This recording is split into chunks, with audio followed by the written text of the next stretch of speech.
আমি ধরনা দিলে ঢাকা শহর ক্ষতি করে দেবে, উনি রেডি হয়ে বসে আছেন। তাজউদ্দিন সাহেব অত্যন্ত বললো যে এটা তো কথা ছিল না, আপনি ধরা দেবেন আমরা পালায় যাব, তাহলে বাংলার জনগণের কি হবে? এই যে মুক্তি পাগল মানুষ যারা মুক্তির জন্য লড়াই করছে, সংগ্রাম করছে, তারা যাবে কোথায়? আমার বয়স তখন 23 বছর, আমরাও সেই 11 দফা আন্দোলনের ছাত্র নেতৃত্ব দিচ্ছি, আমরাও আমাদের ভিতরে আমাদের রক্তে আমাদের মধ্যে তখন আমরা স্বাধীনতার স্বপ্ন দেখছি এবং সারা বাংলাদেশে তখন আমরা ছুটে বেরিয়েছি। কিন্তু হঠাৎ করে দেখা গেল শেখ মুজিবুর রহমান তিনি ওই ওদের কাছে ধরা দিয়ে চলে গেলেন। এটা কি বলে? স্বেচ্ছায় ধরা দিলেন, ভলেন্টারিলি সারেন্ডার করলেন। এটা হলো স্বেচ্ছায় আত্মসমর্পণ করলেন। আত্মসমর্পণ করে শেখ মুজিব পাকিস্তানে চলে গেল। আর এখানে আওয়ামী লীগের সমস্ত নেতারা, মনে আছে তখন এই বাংলার কথা, আপনাদের যারা মুরব্বী মনে আছে, তারা হঠাৎ করে এদের লুট করে টাকা পয়সা নিয়ে সব ভারতের বিভিন্ন জায়গায় চলে গেল। তোমরা যে চলে গেলে, তাহলে এই দেশে যারা থাকলো তাদের অবস্থাটা কি হলো? আজকে তো তখনই পাক বাহিনী একটা ষড়যন্ত্র করে সেখানে হিন্দুদের বাড়ি ঘরে লুটপাট শুরু করলো। এবং তখন দেখছি যদি আওয়ামী লীগের নেতারা এই দেশে থাকতো, সেই 313 জন এমপিএ, তারপর সেখানে যদি 165 জন এমএলএ এবং আওয়ামী লীগের বিভিন্ন পর্যায়ের নেতারা যদি থাকতো, আমরা ছিলাম এই দেশের, তখন তাদেরকে রক্ষা করা যেত। এই অবস্থার মধ্যে সেই 26শে মার্চের রাতে শহীদ প্রেসিডেন্ট জিয়াউর রহমান, তখন তিনি মেজর, হঠাৎ করে আমরা কানে শুনলাম সারা জাতি দিশেহারা, রেডিও বিষয় করো, আমি মেজর জিয়া বলছি, আমি বাংলাদেশের স্বাধীনতা ঘোষণা করছি এবং দিকে দিকে আমার সমস্ত ভাইয়েরা ইস্ট বেঙ্গল রেজিমেন্ট, মিডিয়া, তিনখানার মিডিয়া, রাজারবাগ থেকে পুলিশ সদস্যরা, বিভিন্ন জায়গার সেই সরকারি কর্মচারীরা, তারা বিদ্রোহ করে জিয়াউর রহমানের ডাকে তারা মুক্তিযুদ্ধে ঝাঁপিয়ে পড়লো। মুক্তিযুদ্ধে ঝাঁপিয়ে পড়লো। নড়ালের এসডিও ছিল কামাল সিদ্দিকী, সিএসপি, তিনি তখন মুক্তিযুদ্ধ শুরু করলেন। এখানে এসডিও ছিল ওয়ালিউর রহমান, তিনি মুক্তিযুদ্ধ শুরু করলেন। দিনাজা ছিল, দিনাজার নামটা ভুলে গেছি। এই সমস্ত তখন, এবং তখন দিকে দিকে যে যুদ্ধ শুরু হলো সেটা ছিল গণযুদ্ধ। সেই যুদ্ধ হয়েছে শহীদ প্রেসিডেন্ট জিয়াউর রহমানের নাম নেতৃত্বে, তিনি সেক্টর কমান্ডার ছিলেন। এবং তখন এরা এই গত 16 বছর কি বলে যে জিয়াউর রহমান নাকি পাকিস্তানের চর ছিলেন, মাঝে মাঝে বলে জিয়াউর রহমান রাজাকার ছিলেন। কত বড় ভুল ইতিহাসটা তৈরি করা। এই ইতিহাস তৈরি করেছে, শিক্ষা ব্যবস্থা ধ্বংস করেছে, সংস্কৃতি ধ্বংস করেছে। 16 বছরে সমস্ত জায়গায় লুটপাট করে এই রাষ্ট্রটাকে একটি লুটেরার স্বৈরাজ্যে পরিণত করে 30 লক্ষ কোটি টাকা বাংলাদেশ থেকে বিদেশে পাচার করেছে। এবং ছাত্রলীগের ছেলের কাছে ফরিদপুরে 2000 কোটি টাকা পাচার করছে। এবং এক একজনের পরিবার তারা কানাডায়, আমেরিকায়, লন্ডনে, বিভিন্ন জায়গায়, অস্ট্রেলিয়ায় তারা অসংখ্য বাড়ির মালিক, তারা বেগম করা করেছেন। তারা এইভাবে লুটপাট করে দেশ থেকে শেষ করে দিয়েছে। অতএব এই লুটেরারা যখন এইটা শুরু করছে, ভোট নাই, লুটপাট করছে এবং হাজার হাজার মানুষকে ধরে নিয়ে গিয়ে গুম করেছে, আয়না করে রেখেছে, হত্যা করেছে, নির্যাতন করেছে, লক্ষ লক্ষ মানুষের বিরুদ্ধে মামলা দিয়েছে। এর বিরুদ্ধে আমরা 16 বছরের লড়াই সংগ্রাম করেছি। শেষ পর্যন্ত জুলাই আগস্টে আমাদের তরুণ ছেলেমেয়েরা, ঢাকা বিশ্ববিদ্যালয়ের ছেলেমেয়েরা, বিভিন্ন পাবলিক বিশ্ববিদ্যালয়ের ছেলেমেয়েরা, তারা যখন সিদ্ধান্ত নিল যে এইবার লাগাম টেনে ধরতে হবে, এইবার এই ফ্যাসিস্টের বিরুদ্ধে জীবন দিতে হবে, এদের পতন ঘটায় তারপর আমরা ঘরে ফিরে যাব। 17, 18, 19, 20, 21, 22 বছরের ছেলেমেয়েরা তারা সিদ্ধান্ত নিল আমরা প্রথমে একটা নরম কর্মসূচি নিয়ে মাঠে নামবো। সরকারের গতিবিধি থেকে আমরা আমাদের কর্মসূচি পরিবর্তন করব। তারা প্রথমে কোটা সংস্কারের কথা বলল। তখন শেখ হাসিনা বললো কোটা কাকে কোটা দেব? কোটা কি দেব এই রাজাকারের পুত্রদের? মুক্তিযোদ্ধাদের দেবো না রাজাকারের পুত্রদের? কারা মুক্তিযোদ্ধা ছিল, কারা ছিল না আপনারা তো জানেন। এখানে আমি নাম বলবো না, আমাদের কিছু বন্ধু ছিল তারা দেখা গেছে যে কেউ নকশাল করতো, কেউ রাজাকার ছিল, হঠাৎ করে মুক্তিযুদ্ধের সার্টিফিকেট নিয়ে তারা হয়ে গেল মুক্তিযোদ্ধা। ভুয়া মুক্তিযোদ্ধায় ছেয়ে গেল। কে মুক্তিযুদ্ধ করেছে? আর কিছু বছর তুমি ভারতে বসেছিলে, তুমি মুক্তিযুদ্ধ করেছো, মুক্তিযুদ্ধ করে নাই। প্রকৃত মুক্তিযুদ্ধ যারা তার সার্টিফিকেট নেয়নি। আমি মুক্তিযুদ্ধ করেছিলাম, আমি কোনো সার্টিফিকেট নিয়ে নাই, ওদের কাছে সার্টিফিকেট নাই। কারণ এটা আমাদের প্রয়োজন ছিল না। প্রয়োজন ছিল দেশের জন্য, মাতৃভূমির জন্য, প্রিয় মাতৃভূমির জন্য লড়াই করা, সংগ্রাম করা। কারণ মাতৃভূমি জননী জন্মভূমিষ্ঠ স্বর্গাদপি করিয়সি, মা এবং মাতৃভূমি স্বর্গের চেয়েও শ্রেষ্ঠ। সেই মাতৃভূমির জন্য আমরা লড়াই সংগ্রাম করেছি। এইভাবে তারা বললো রাজাকারের বুদ্ধে দেব। এরপরে আস্তে আস্তে তারা যখন মানে আরো ভায়োলেন্ট হয়ে উঠলো, একদিন 7 জনকে আবু সাইদ সহ যখন তারা হত্যা করলো, তখন ছাত্ররা কমপ্লিট শাটডাউন এই কথা বলে সারা বাংলাদেশ হত্যা দিল। এরপরে যখন এই জুলাই মাসে 24 তারিখ, আজ এই 24 তারিখে এখানে যখন সে বিপুল ব্যাপকভাবে গণহত্যা শুরু করলো, যেমন ফেল করছে, শেখ হাসিনা নির্দেশ দিচ্ছে ভারী অস্ত্রশস্ত্র দিয়ে পুলিশকে, বিজেপিকে, তারপরে র্যাবকে, যে তোমরা দেখা মতো হত্যা করো, রক্ত নাও, সারা বাংলাদেশে হত্যাযজ্ঞ চালাও। এবং হত্যা যখন শুরু করলো, আমাদের ছেলে মেয়েদেরকে তারা বুক উঠে দিচ্ছে। একটা মেয়েকে ঢাকা বিশ্ববিদ্যালয়ে তার গুলি করে, একটা ছেলেকে গুলি করে হত্যা করলো। আর 18 বছর বয়সের একটা মেয়ে যে বুক উঁচু করে বলছে, বুকের ভিতর বেজায় ধর, বুক বেঁধেছে গুলি কর, অতএব তার বুকে গুলি করেছে, একটা গুলি করে 8টা গুলি করে।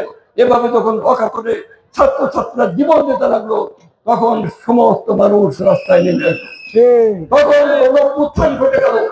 এই যে উত্থান, এই যে ছাত্র জনতার বিপ্লব উত্থান, তার মাঝ দিয়ে সেই হাসিনার করতে তবুর ভেঙে ছাড়খাড় হয়ে গেল।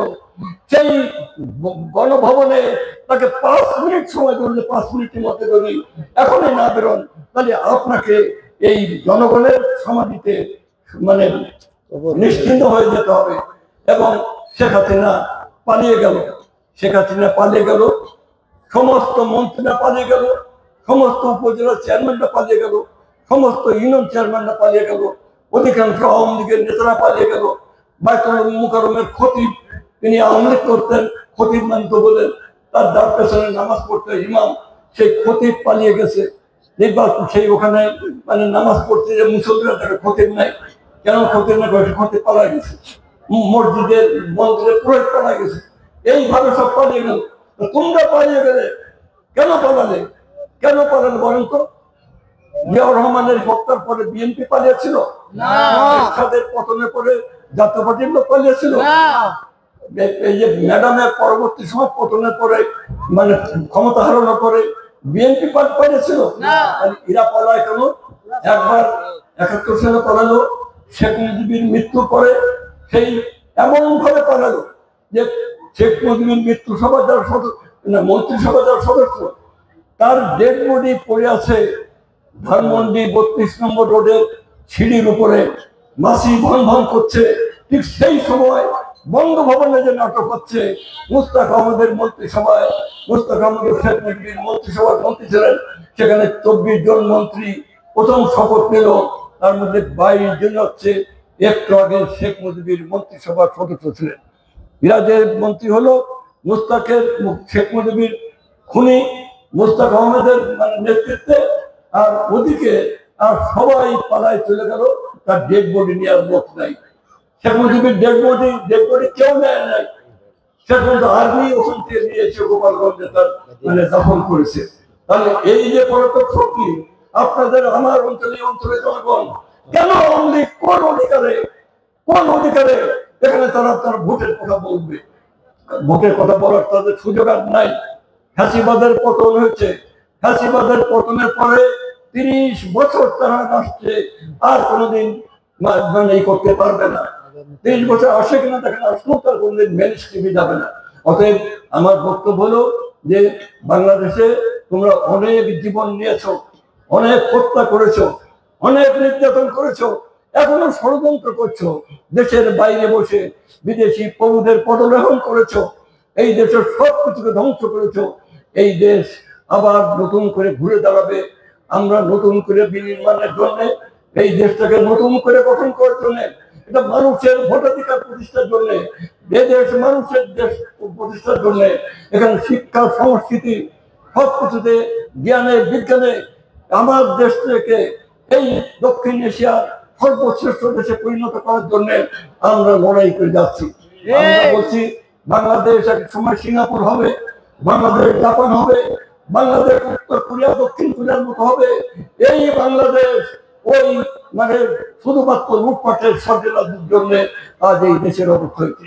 এই জন্য বর্তমান সরকারের সাথে আমাদের বক্তব্য হলো, আমরা বৈষম্য বিরোধী আন্দোলন শুধু আমরা ফ্যাসিবাদ বিরোধী আন্দোলনে যারাই রাজপথে ছিলাম, যারাই আমাদের সহযোগী ছিল, যারাই আমাদের সাথে ছিল, কেউ আমাদের সঙ্গে ছিল, কেউ আমাদের পাশাপাশি থেকে আন্দোলন করেছে, সংগ্রাম করেছে, সবার নিয়ে আমরা যে জাতীয় ঐক্য গড়ে তুলবো, সেই জাতীয় ঐক্য প্রক্রিয়া ফাটল ধরানোর জন্য নানান ধরনের ষড়যন্ত্র করছে। আমরা ষড়যন্ত্র মানি না। আমাদের পার্টির কেন্দ্র নেতৃত্ব আমরা অটল জাতীয় ঐক্য রেখে আমরা আগামী নির্বাচন করতে চাই এবং আমরা একই সাথে গণহত্যাকারীদের বিচার নিশ্চিত করতে চাই।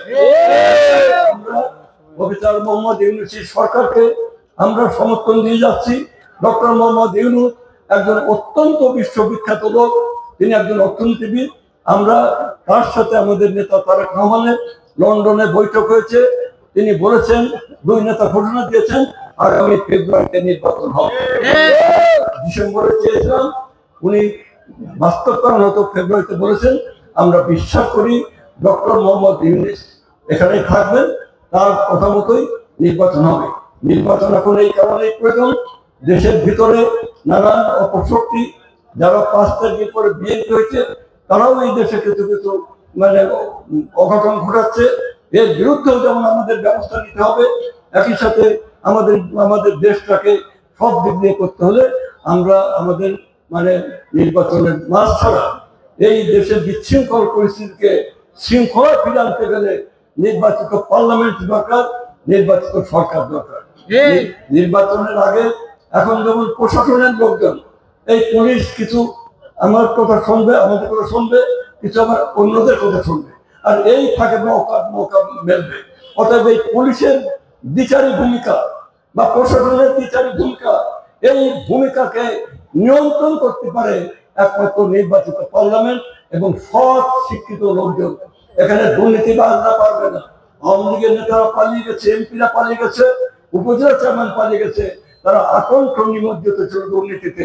একটা স্কুলে এমপি ভুক্ত করতে টাকা, শিক্ষক নিয়োগের টাকা, ওই চালবন্দি টাকা, এরকম দুর্নীতিগ্রস্ত মানুষ কোনোদিন দেশের পরিবর্তন আনতে পারে না। ওদের ভিতর দেশপ্রেম থাকে না। দুর্নীতিবাজরা দেশের শত্রু হতে পারে, তারা মাদক দ্রব্য দিয়ে সারা বাংলাদেশ ভরে গেছে। অধিকাংশ শেখ হাসিনার এমপিরা তারা মাদক ব্যবসার সাথে যুক্ত ছিল। তারা ওই ফেন্সিডিল আনতো, ফেন্সিডিল পাঠাতো, তারা হুন্ডির ব্যবসা করতো, তারা নানান রকম ইয়ে করতো। আজকে আমাদের বক্তব্য হলো, আমরা নতুন বাংলাদেশ গড়ে তুলতে চাই। এদের সবে কৃষকের দেশ, এদের সবে শ্রমিকের দেশ, এদের সবে মেহনতি মানুষের দেশ, এদের সবে আমাদের তরুণ ছাত্র ছাত্রীদের নতুন করে নতুন প্রজন্মকে আমরা সামনের দিকে এগিয়ে নিয়ে যাবো। আমরা শিল্প বাণিজ্য, চাকরি, বেকার যুবকের চাকরি সবকিছু নিশ্চিত করার জন্য যে দেশ করতে চাই, সেই সংগ্রামে আপনারা আমার সাথে থাকবেন, সেই লড়াই আপনারা আমার সাথে থাকবেন। নির্বাচনের কাজ কিন্তু আমি শুরু করে দিয়েছি, এটাও কিন্তু তারই একটা পদক্ষেপ। অতএব কোনো দ্বিধা দ্বন্দ্ব, এখানে নানান কথা বলেছেন, আমার সম্পর্কে অনেক কথা বলেছেন, এত কথা বলার কিছু নাই। আমি একজন সাধারণ মানুষ, রাজনীতিতে আমার কোনো স্বার্থ নাই। এই দেশের গরিব মানুষের, এই দেশের কৃষকের, শ্রমিকের, মেহনতি মানুষের, জেলে কামার কোমর নাপুর ধোপা, তাদের স্বার্থ হচ্ছে আমার স্বার্থ, তাদের রাজনীতি হচ্ছে আমার রাজনীতি। আমি যতদিন বেঁচে থাকবো, আমি এই গরিব মানুষের জন্য, মেহনতি মানুষের জন্য লড়াই করে যাব, সংগ্রাম করে যাব। আমার মৃত্যুর পরে আমার ছেলে মিথুন, আমার মেয়ে নিপুণ, এরা লড়াই করবে, সংগ্রাম করবে। আমার পরিবার, আমরা কোনদিন দুর্নীতি করে নাই, জীবনে একটা নয়া পয়সা করতে নিয়ে নাই। আমি বহু জনসভায় নির্বাচনের সময় বলেছি, আবারও সামনে বলবো, যদি একটা মানুষ প্রমাণ দিতে পারে যে আমি কারো কাছ থেকে জীবনে একটা নয়া পয়সা নিয়েছি, তাহলে আমি সেদিন আর রাজনীতি করবো না। আমরা আমরা দুর্নীতিকে, আমি আমার পরিবার, আমরা ঐতিহ্যগত ভাবে আমরা ঘৃণা করি। আমরা এটাকে মানে ইয়ে মনে করি, একটা হারাম খাওয়া মনে করি। হারাম রক্ত দিয়ে আমি আমার ছেলে মেয়েকে মানুষ করি নাই। আমার দুইটা ছেলে ব্যারিস্টার, বড় ছেলেটা সুপ্রিম কোর্টের জাস্টিস, ছোট ছেলে সে মিথুন রায়চৌধুরী, আপনার সুপ্রিম কোর্টের চৌকট লয়ার, এখানে রাজনীতি আছে। আমার মেয়ে নিপুণ রায়চৌধুরী, সেও অ্যাডভোকেট, সেও ভালো। আমার ভাইরা, এক ভাই বিএনপির সময় 2 জায়গায় ডিসি ছিল, পরে পরে বিভিন্ন জায়গায় জন ছিল, পরে আপনার রিসর্ট সেক্টর ছিল। আমার ভাই এগুলো সেক্টরি করে নাই, কিন্তু সে ঢাকা ইউনিভার্সিটি ইংলিশের অত্যন্ত ব্রিলিয়ান্ট ছাত্র এবং জীবনে একটা চাও কারোর কাছে খাইনি। আর এক ভাই বিদেশ থেকে পিএইচডি করে এসছে, সে অনেক বড় চাকরি করে, এও কোনোদিন একটা চা খায়নি। আমাদের পরিবার, আমরা মানুষের জন্য আছি, প্রিয় মাতৃভূমির জন্য আছি, জাতীয় স্বার্থের পক্ষে আছি, দেশপ্রেমিক জনগণের পক্ষের সাথে আছি। আমরা জাতীয় স্বার্থ এবং জাতীয় অর্থনীতির বাইরে আমরা কোনো স্বপ্ন নেই, চিন্তা নেই। এই আমরা একটি অসাম্প্রদায়িক প্রগতিশীল বাংলাদেশ চাই। এই কথাগুলো বলে আজকে যারা এসছেন সবাইকে ধন্যবাদ দিই।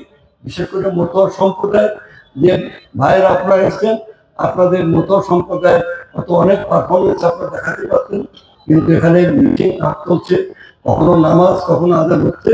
এই জন্য আমি বারবার বলছি, মানে আপনারা, তবে আপনাদেরকে স্বাগত জানাই, অভিনন্দন জানাই। পরবর্তী সময় প্রত্যেক মিটিং এ আপনারা থাকবেন।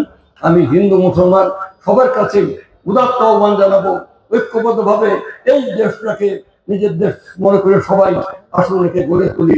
এই কথাগুলো বলে আমার